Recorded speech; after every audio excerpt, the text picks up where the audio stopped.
Hello, everyone. I hope you are having a wonderful weekend so far. We are here with the latest episode of the Inside Crypto Show, interviews and discussion with regular people like yourselves. Today, we are joined by Archie Chaudhury, the founder of Adamnite. Adamnite is a layer one blockchain platform that enables developers to easily build efficient and secure decentralized applications. That may sound very broad, but don't worry, Archie will break it down for you. We have to do the usual disclaimer: anything said by either Archie or myself does not constitute financial advice. Our opinions are our own and are not to be connected with our respective employers. Please do your own research. Because it's just Archie today, we can spend more time talking about his background and how he got into cryptocurrency. Archie, welcome to the show. Thank you very much for making time. Tell us about yourself. First of all, thank you so much for having me, Quinn. Yeah, my name is Archie. I'm a blockchain and cryptocurrency enthusiast, and I initially got into the space, into Bitcoin, right around that 2018, 2019 spike, if you will, when I think Bitcoin went from less than $1,000 to over 18 grand. And at that point, I was still in high school, and I saw about it on the news. I learned about Bitcoin, saw the news on Bloomberg, and I was like, wow, this is something that has the potential to make a lot of people a lot of money. That already made a lot of people a lot of money.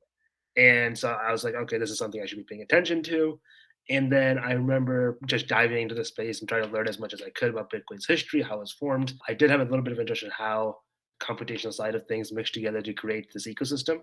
And while I was initially drawn, as I said, to this idea of something that essentially was like an investment that had made a lot of people rich, I stuck around because I really got attracted and attached to the idea of a decentralized ecosystem and currency that was independent from any centralized authority and that did not rely on any middleman to function. And that idea sort of stuck with me, the idea of the cypherpunks, if you will. Obviously, the anonymous developer Satoshi, but also Adam Back and Hal Finney and all of the other individuals who contributed early to Bitcoin. And that philosophy stuck around with me. Yeah, and as I went to university, I remember taking an advanced course in cryptography and blockchain development. And that was essentially diving right into the cryptographic primitives surrounding Bitcoin, surrounding blockchain, getting into proof of work, how that works. And I remember during that class, the TA for that class was essentially like, is a teaching assistant was like, hey, there's a hackathon going on this weekend. So me being a young college student with nothing to do that weekend, I said, why not participate in this? And if anything, if I win, I might make a couple bucks. And so I decided to participate. And the fun team, my team and I actually ended up winning top prizes. We won by essentially hacking over a period of 36 hours to build a model of what a DAO could look like, of what an investment based DAO could look like. Does not work in the actual world, but it was pretty cool for a hackathon project. And we built on top of the Algorand blockchain. And at that point, that Algorand, the Algorand Foundation got back to us and said, we would like to essentially do a grant with you to do this full time. And I worked on building just basic level scripts for DAOs on Algorand, just models of what a functional DAO could look like over the next couple of months. And around the end of that period, around approximately 7 or 8 months later, I open sourced that project. Yeah, still going to university, took a full stop from university and decided to pursue developing smart contracts and blockchain based dApps. Decided making that more accessible and easier for developers. I decided to pursue that full time, which led to Adamnite. Fantastic. We've had conversations about this before. And I wanted to ask you, have you always been inclined to development and programming? Are you just naturally good at it, or is it something you just studied a lot since you were like very young? I would say actually, I would say like being good at programming is definitely a skill. So I guess, compared to the average student or maybe person, I might be relatively good at programming. But it's definitely like most of the people I work with, I would say at the low level are probably more experienced with programming than I am and probably are way better at programming than I am. I would say it was really more, from my perspective, just being inclined technically to and have an appetite for wanting to learn this stuff and having the curiosity to just hack away at side projects. I think that's something that's motivated me even when I was a bit younger before I really got into Bitcoin and cryptocurrencies was just wanting to just if I found an interesting problem to try to come up with some sort of solution. Whether that was theoretical. Nice. For someone who's just maybe they're listening to this podcast, they're in middle school or starting out high school, someone, if they wanted to follow your path into cryptocurrency, what would be a suggestion for them? Like, what language should they start off with? Or besides having that appetite for learning, as you suggested, right? What would you suggest as a path for them to have a better understanding of the space? Absolutely, sure. So I would say that the best way to understand specifically with cryptocurrencies and blockchains is to really, digest everything that's obviously this sort of relates to that whole appetite thing, but also so really try to understand on a low level everything that's been done up until now.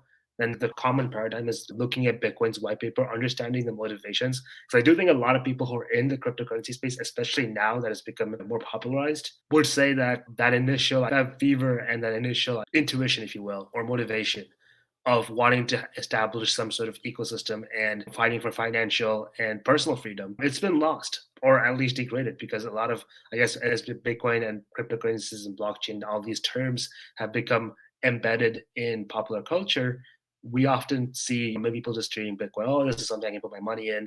And 10 years later, hopefully it's 10x, right? So I would say for anyone wanting to really get into the tech development and wanting to pursue development, not professionally is the wrong word, but really just as a passion. Just try to understand the motivation behind why a lot of these technologies were developed. And once you learn about enough Bitcoin, take a look at Ethereum and then take a look at some of the other blockchains that have been developed as potential successors to Ethereum and try to understand, all right, what was the motivation here and what was the core technical components of why these platforms were built. Even one of the best ways that I personally learned was just looking at open source code on GitHub and just trying to figure out, okay, this is how they came up with a solution. How can it be made better? Where did they go wrong? So on and so forth. That is a great idea. I don't think many people would look at open source code and analyze it on a personal level. And that's an attestation where you're coming from, which is fantastic. We have got to get into Adamnite. So, Archie, we've talked about some of this before. Why did you decide to make your own blockchain instead of building on top of, as you mentioned, Ethereum or Solana or Avalanche? Where did the name Adamnite come from? Yeah, absolutely, sure. To actually get into that, this sort of connects my background to Adamnite in a way. So when I was working on the project on Algorand, I was still going to university, and at that point in time, I was still going to classes and interacting with friends. I myself was studying mechanical engineering, but most of my friends were computer science majors. They were studying computer science, or my roommates were studying computer science. I myself was basically doing computer science at that point. But the interesting thing was that none of them wanted to use blockchain technology or smart contracts for their passion projects or for their, if they were participating in some sort of hackathon, they would never want to use Web3 or Solidity or Ethereum or whatever paradigm or platform you can think of. And the major reason for that was because they simply said, oh, this is too hard to learn. Why would I go through the learning curve when I can just build whether it's some other application using Python or any of these other more familiar concepts. And B, even if I'm based on the obviously as you probably know, the amount of exploits we've seen over the past couple of years, especially in 2021 and 2022, even if I manage to get my application live enough onto mainnet, the likelihood that it's going to get exploited is very high. That was an initial motivator that led me to believe, yeah, this getting developers who are not as in the space into actually building on Solidity or even building smart contracts in general is extremely difficult. And then myself, while we were working on building, just whether it was working on my main project or just contributing to other side projects, I realized that hey, this technology actually writing, building, and deploying a decentralized application is extremely difficult for most people, even if you are deep in the space. And the headway came when we had to go through like a 5-figure security audit just to get our application live. And if you think about it, luckily we were funded, but like what college student is going to be able to afford a 5-figure security audit to get the application live? And if you think about all the applications that we usually did that were built on Web 2, they were all built on college dorms. If you look at the most Web 2, successful Web 2, whether it be Facebook, Snapchat, Instagram, typical social networking platforms. So I realized, okay, so there is a need for doing this. And I decided the best way to do that will be to develop a secure, high level smart contract language directly on top of Ethereum. That was initially what Adamite was going to be. It was just going to be a programming language. And then as a part of my initial foray, I did a lot of research into how Ethereum is constructed, how the Ethereum virtual machine or the EVM, how that compiled and executed smart contracts on the blockchain. And I realized that while the EVM was a very good model for handling financial transactions and DeFi, it had certain complexities and certain efficiency related issues that I believe could be abstracted away.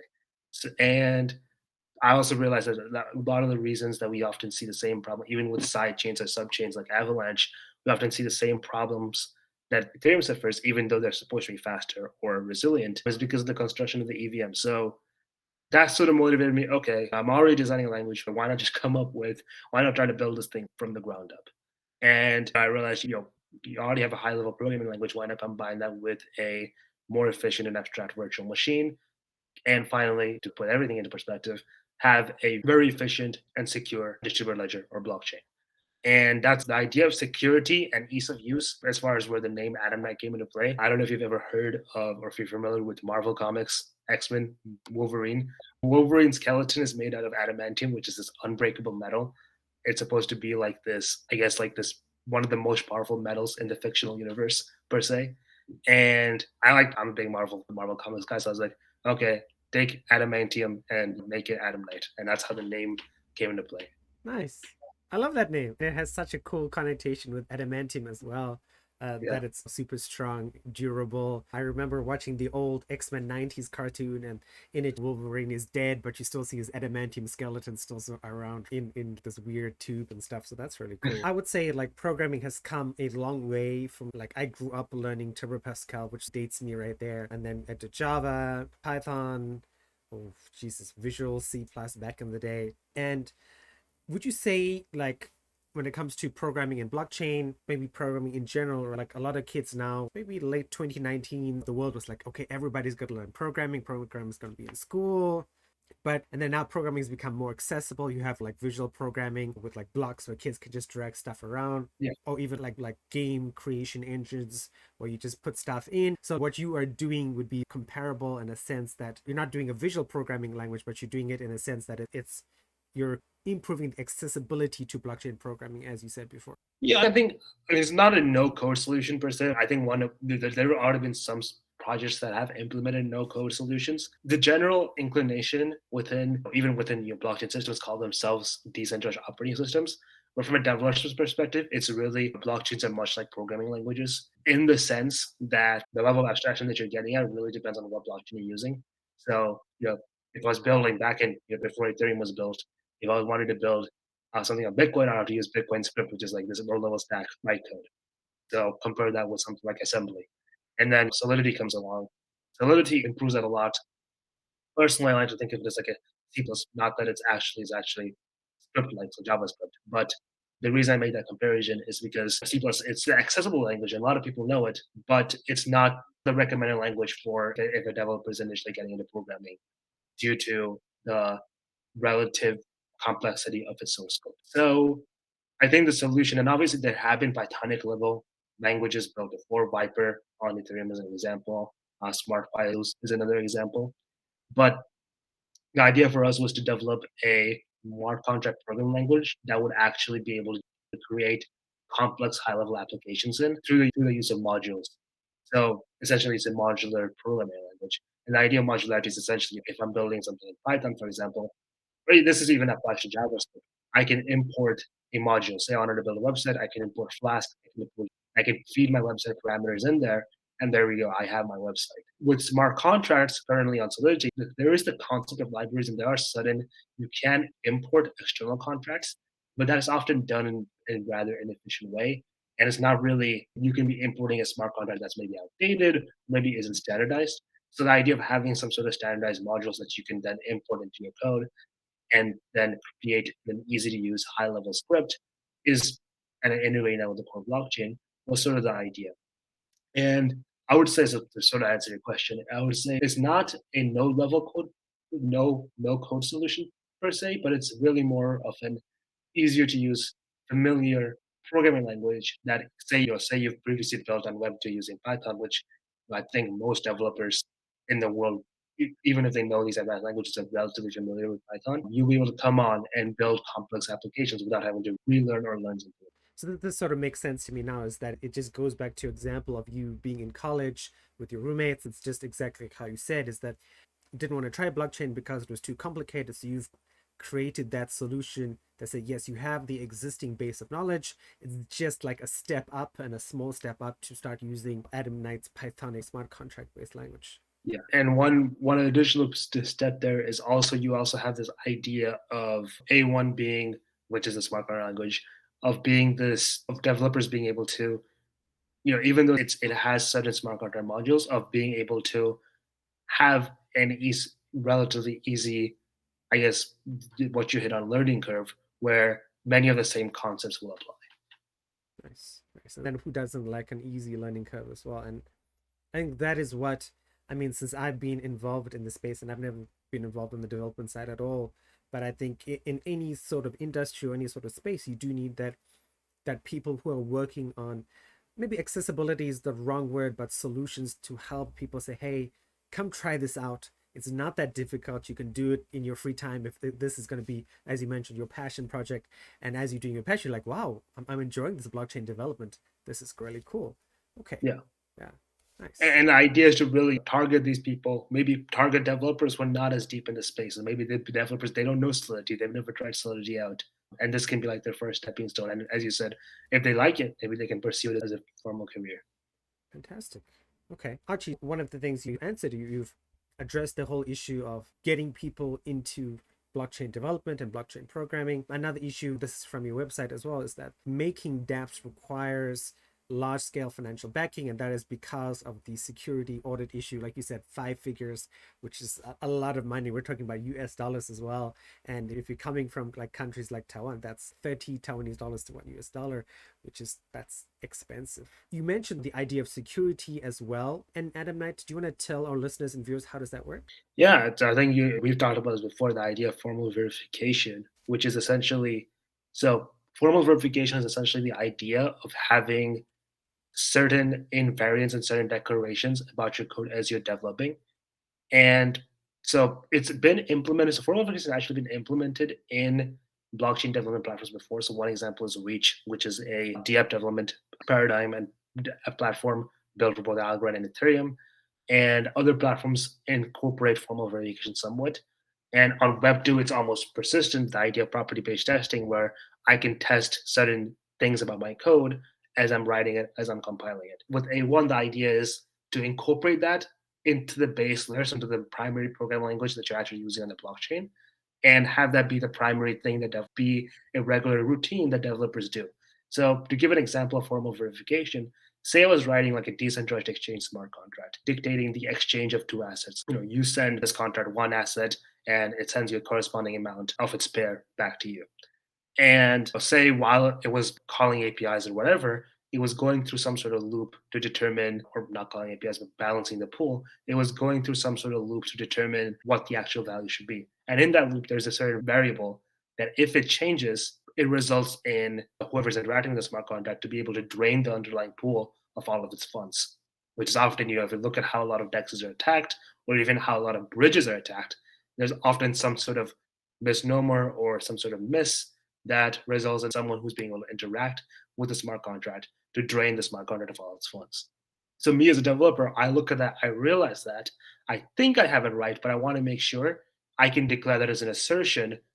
And then while my code is being compiled, the compiler will automatically generate test cases and it will tell me how successful my code was based on the assertions I made. So for that specific example, that'll be something called a loop invariant. I want this variable to stay the same during the execution of this loop. I declare that in an assertion. And then while my code is being compiled, the compiler will say, oh, your assertion was successful 85% of the time. And then I can say, okay, maybe that's good enough, maybe not. Maybe I need to go back and iterate. And that's a continuous process. So does this solve every single problem? No, because ultimately it's still up to the developer to catch these mistakes and declare them. But what we're hoping is that combining this with with an easier to use platform and the idea of a modular standardized programming language, the hope is a lot of these security issues that we see due to complexity are reduced, because even if a developer makes some simple mistake, they can hopefully catch it. So that's really the idea. One of the things, you're still in development, you're still working, you're still iterating, which is good, right? Because for something as complex as this, it takes a lot of time and you're part of the team. But still, this is still like a massive undertaking for people who are not familiar with being, even you're not creating this from scratch per se, but it's still, you're still doing a lot of work to make it into the promise that could be. So you're going to get to a point that you're going to have to get more people into the ecosystem, get more developers trying this out. What is the plan for that? What is the plan to bring people into A1 and say, hey, give this a try. Why don't you try this out? Maybe Rust is not working or Solidity is not working. A1 might be a solution for your problem. Like, how do you plan to do that? Yeah, absolutely. Sure. So I think the way we're primarily approaching it is by designing proof of concepts. So the idea is maybe not something that's finalized, but a very hacky version of, and we're getting closer to having potentially, don't hold me to it, but potentially something by the fall to where we can go to developers, hacker groups, builder groups, and say, hey, this is a programming language, try it out. And what that allows us to do, it allows us to see, hey, is what we have built actually working? Does it fit? And does it achieve the problem that we say we have solved per se? And if it does, then great, we can continue with development. If not, maybe we need to go back and make a few changes. And the entire idea to bring developers into the ecosystem, because the name of the game with layer one blockchains, especially now as we're heading more into, I guess, a Web3 focus. Well, now if you looked at the announcement, we said now we have Web5. I did see that. But with Web3, in all seriousness, with Web3, a central point, the name of the game with layer one blockchains is having the most developers in your ecosystem. And different blockchains are addressing in different ways. Some are focusing on transaction speeds, some are focusing on just massive funding for developers to come on. The idea for us is to really focus on these groups of developers to build applications that maybe are not common in blockchain spaces. Typically, most DApps that you see are DeFi right now. There are some cooler apps being launched more recently, but typically most of them are DeFi. They involve the exchange of some asset or they involve the issuance of some asset. And what we're trying to do is essentially go to some of these developers who haven't had that much experience with building on blockchain per se, but they have significant experience building on Web2 and say, hey, if you want to build something in a decentralized way, here's a micro grant, and you can be one of the first movers on our blockchain in our ecosystem. And the idea is to give them micro grant to fund the development and then see where it goes. And hopefully the idea is to launch on Mint, to put the complexity of the project and scale. The idea and the plan is to launch on mainnet by August of 2023. Again, do not hold me to that. But the idea is also to have a couple of DApps ready to go when we do that launch. Nice. And developers see the examples, so they might be inspired and say, oh, if Adamnite can do this, maybe I can do X or Y or Z, whatever it is. So you're sort of talking about meeting up developers, right? Like consensus just happened just this past week. Are you, when you say meeting up with developers, are you going to host like the Adamnite meetup, or are you going to go to other crypto events, or are you strictly like in the sort of western half of the hemisphere, or do you plan to travel the world as Vitalik Buterin does? What's the plan for you? Some of our team members and co-founders were actually at consensus spreading the word. It was at the stage of development we're in. We're primarily trying to recruit contributors to the platform. It's like getting people who may want to work on building out core level cryptography and want to work on building a new programming language. If that sounds interesting, just check us out and just contribute. That's been the idea so far. Is with a lot of these meetups. But as far as the idea for actually getting people on chain developers, people who are actually going to build applications and who are going to add ultimately the value to the ecosystem, the plan is to, right now, we're doing sort of community calls every week. These are just calls that are just an update on the project to show that it's actually alive. And that's also been one of the goals with the proof of concept as well.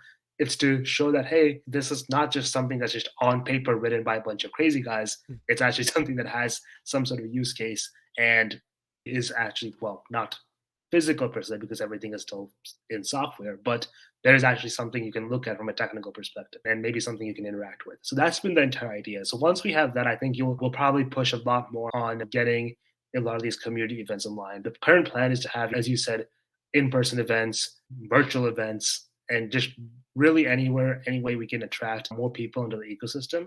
And one of the things that we've been discussing internally is we want to really develop not Adamnite maximalists per se, because maximalism in crypto tends to become very toxic, but as people who are just passionate about what we're doing and believe in the idea of creating a more accessible and easy to use paradigm. Okay, very nice.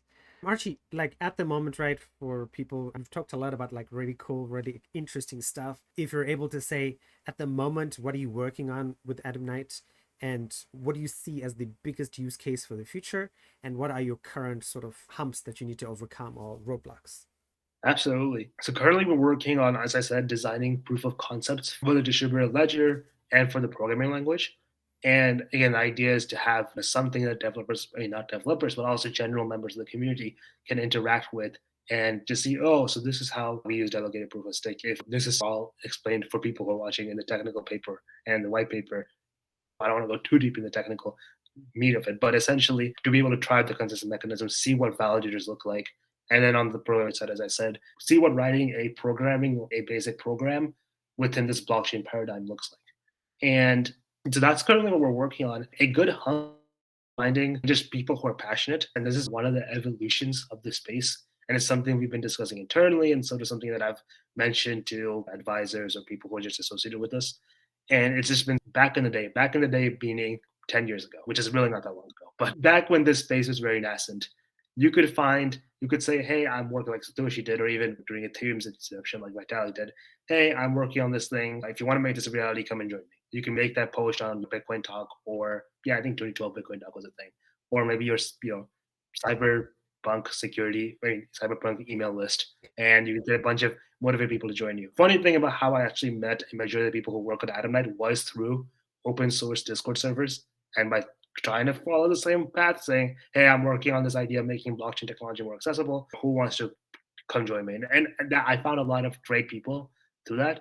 But as time has started going on, the amount of people, since again it relates back to the idea of this entire space becoming more and more community focused, or I guess more and more ingrained into the pop culture of things. It's getting more and more difficult to find people like that. While I was still in university, I was contributing to Bitcoin Magazine as well, and I still do. I'm still an occasional contributor to Bitcoin Magazine. And often, a lot of my articles, if you ever read them, you often find that it plays a big emphasis on how a lot of the initial Bitcoin community has been true to that purpose of wanting to work on open source technology and open source software. I guess with the rampant popularity of decentralized applications and the rampant amount of money that's going into them, finding the same amount of people has become more and more difficult. So I think that's the biggest hump. So I guess if anyone's watching this, you want to contribute, we always are welcoming more contributors, whether you don't have to be a developer per se. You can be someone who has a good background in economics or just a good background in design or community management. We're always looking for more people to come on and help us make this a reality. And I will have to say that as well. Like, I have a very basic level understanding as we're having this conversation right now with Archie, some of the programming languages he's mentioned, and because we've talked about this before, I've had a chance to Google some of the stuff because I've forgotten some things. I don't remember it, but it's still, even for me who has a very basic level understanding, I was able to join the crypto industry full-time last year, just as Archie said, as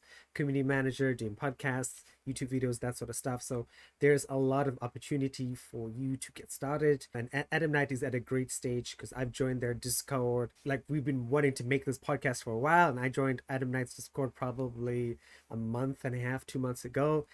I've seen what a cool community it is, and it's at a great place where you guys could get involved. And I know some people in programming when I used to teach Python back in the day, and I'm like, hey, blockchain programming might be a thing. You could get involved, start learning.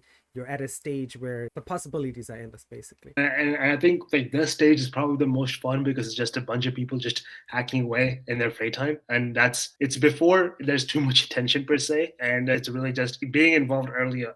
That's probably the main perk, is seeing the evolution of the tech come from where it was going from just again ideas on paper to hopefully being something that's semi metaphysical in the sense that it's going to be software, but something that's actually working and is live. We've saw in the last probably 36 hours or so, Ethereum take another step down, Bitcoin take another step down. The increasing confirmation of a bear market or crypto winter. Mike Novogratz, I just saw his article on Facebook, and he was like, yeah, things are only going to pick up in Q4. As a founder of Adamnite, are you seeing a slowdown from your side? Are you guys still building at the same speed? What's your expectation?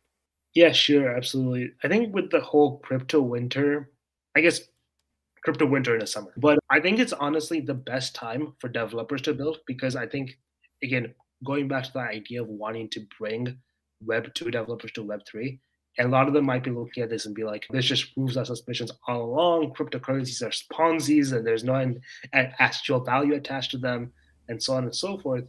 But I would say it's probably the best opportune time to, if you have a cool idea, to continue building and just to put your head down, because it's not just the crypto market that's taking a downturn, the general economy is in a downturn. And this is probably safe for an entire other conversation. The entire economy, whether it's stocks or if you're looking at general employment opportunities or inflation or whatever. And I live in the United States, I'm probably focused on that, but throughout the world, we're seeing crazy economic times. I would say if you have a cool idea, is the best solution you can have is to just continue building.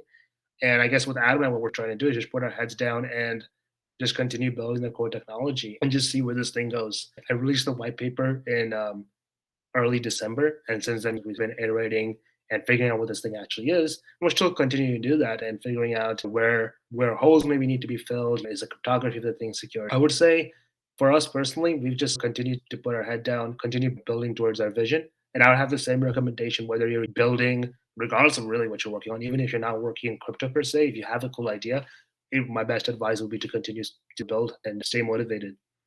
Definitely. And I think what people should take away, especially non-technical people, is that while, as you mentioned, crypto is unfortunately, or maybe fortunately, dominated by DeFi investment side of things, Bitcoin is like a technical thing. It's a programming thing. It's a decentralized thing. There's a technology here, and that it doesn't have to be used for DeFi. It doesn't have to be used for Axie Infinity or anything like that. There's like any sort of baseline programming language. The possibilities are only limited by what is in your brain, what is your concept of what could be, right? That there are always things that are coming out. And I think that is the fantastic thing that people should take away from this episode, is that, right, A1 or Python or assembly or C plus or wherever it is, wherever you want to start, is like the sky is the limit. You can do what you want to do. So we know what you're working on right now, Archie. What is coming in the future? You talked about not holding you to August 2023. I'll emphasize that again next year. What's your plan for the next 1 year, 2 years? What's your plan for Adamnite? Absolutely. I guess in an ideal world again, we would launch to mainnet, and the idea is to continue, obviously, within the next year, to continue iterating, building, and putting out the scope of exactly what this project is, and then actually getting it alive. And I think once we get it alive, really, it's going to really be a lot about that grassroots community building. And there's definitely, I would say, in crypto, grassroots definitely has a different meaning than it does in traditional circles. Because in crypto, really, you have discords, and I've been part of, well, been in servers that have gotten absolutely crazy with 10,000 or 20,000 people, and they're just constantly being active and jabbering and talking about let's do this and let's do that. And even with, with crypto Twitter, that's an entirely other thing. So grassroots marketing, I would say, is especially difficult if you want the right people to be involved in your community. And I think one of our major goals with what we're trying to do is I'm almost someone who is against, this might sound counterintuitive, but I'm almost against the current, I guess, culture that's been established around Web3. Not that it's bad or anything, but I do think a lot of people have been over the last couple of years really focused on trying to, again, build as much wealth as possible. And this is actually an interesting side story here. In April, I was actually visiting my extended family back in India. And my relatives were like, "Oh, what are you working on? I just want to know." And obviously, they thought Bitcoin was something you can buy. So I explained essentially in a very high level, this is what Bitcoin was, and now here's where we're at.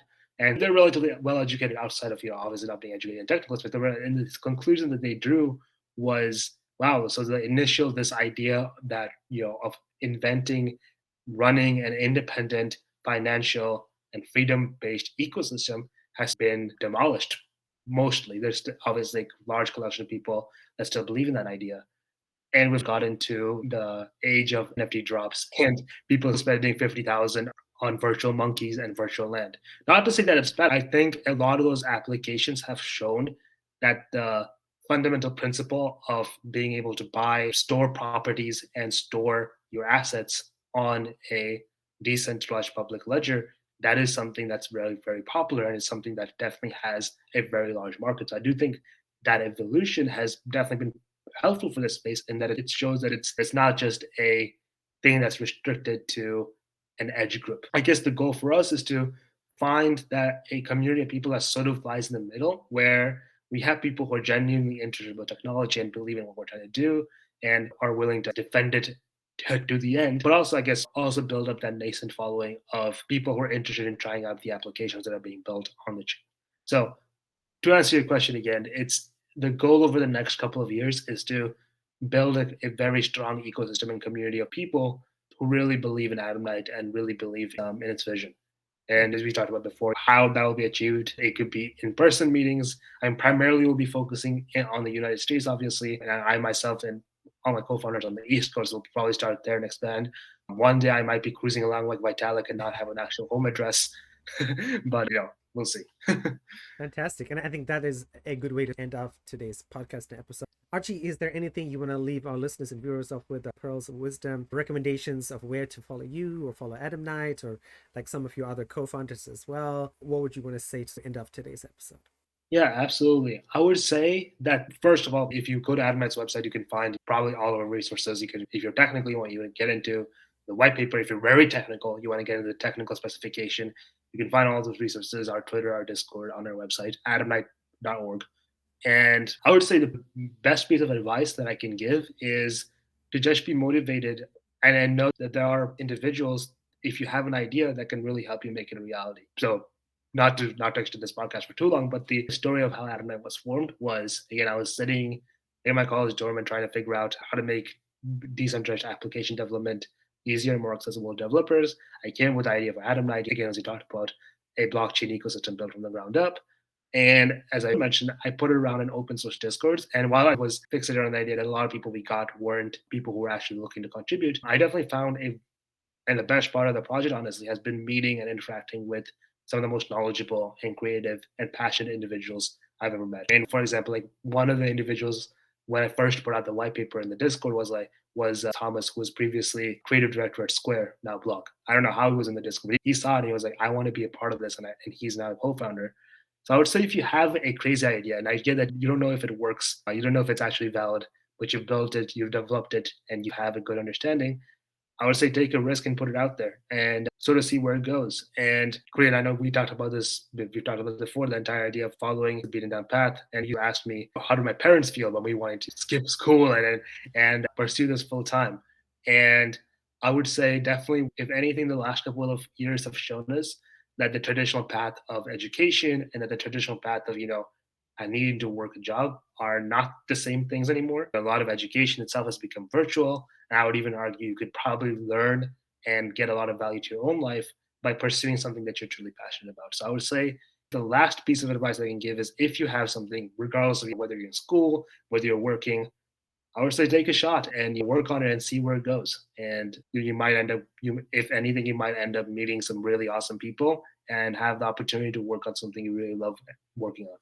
That is some sage advice, and it's very cool. So, like many of our listeners, you might not know, we're actually recording this a second time because the sound was a bit messed up when we did this the first time. But it's been such a pleasure to do it again. I mean, Archie is just like one of the smartest people I've met in a very long time, and I live out in Asia as well. So, Archie, thank you very much for your time, and Thank you so much for having me, as you mentioned, for second time and redoing this on a weekend. Thank you so much, Ian. no problem. So, everyone, please don't forget to check out Adamnite on their socials. If you're programming interested or a little bit interested, drop in the Discord, see if you would like to contribute or not, because that would be a fantastic way. Crypto is such a cool space that like even a bit of contribution can go a long way. Something building up your resume or just diving headfirst into the Adamnite project if you're interested. All the links will be in the podcast show notes, will be in the YouTube channel as well. So just click that arrow button on your podcast app, click on the arrow on your YouTube app as well, and follow everything.